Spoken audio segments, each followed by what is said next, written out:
began work on a brand new console after the Sega Saturn's demise. Due to the popularity in PC gaming, Sega confronted NEC for their Power VR chip and 3DFX for their Voodoo chips for their consoles. Codenamed Black Belt and White Belt, supposed to be a Sega Saturn 2.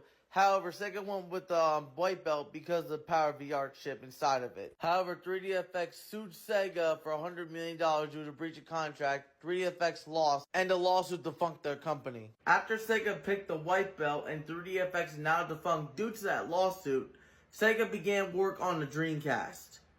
And it was first codenamed White Belt, now it's codenamed Katana, which would later become the Dreamcast. Now, a year later, and Sega gets a huge promotion.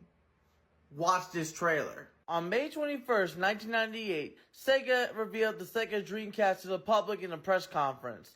And there was a lot of hype within the Dreamcast and the Sega name. Also worth mentioning, at E3 in 1998, Sega released this trailer to the public with the release date coded 9/9/1999, which is the American release date. However, before we get into all that, let's talk about the release date in Japan.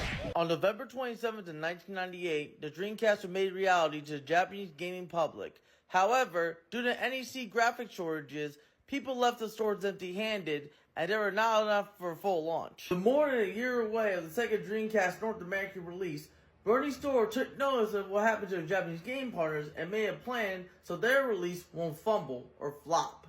Store did a lot of things to push the Sega Dreamcast name, including making commercials that were basically made by PDI, which would later become DreamWorks and owned by Nickelodeon and Sony. Now, there was an unexpected turn at Sega of America, and you guys are going to want to hear this because you probably already know what's going to happen. Bernie Stoller was fired from Sega and was replaced with Peter Moore. Yes, the guy who basically invented the Xbox 360. Little did you know, the Xbox 360 was basically made due to Peter Moore's experience with the Dreamcast. And the day after Bernie Stoller's firing, Sega released the Sega Dreamcast on 9/9/1999 for $199. Let's take a closer look at the Sega Dreamcast itself. Gaming historian? The system itself is quite small, with two simple buttons on the top. Power, which turns the system on, and Open, which opens up the CD drive. The front of the Dreamcast has 4 controller ports. This is pretty awesome. Now back then, wireless controllers were not the norm like they are today.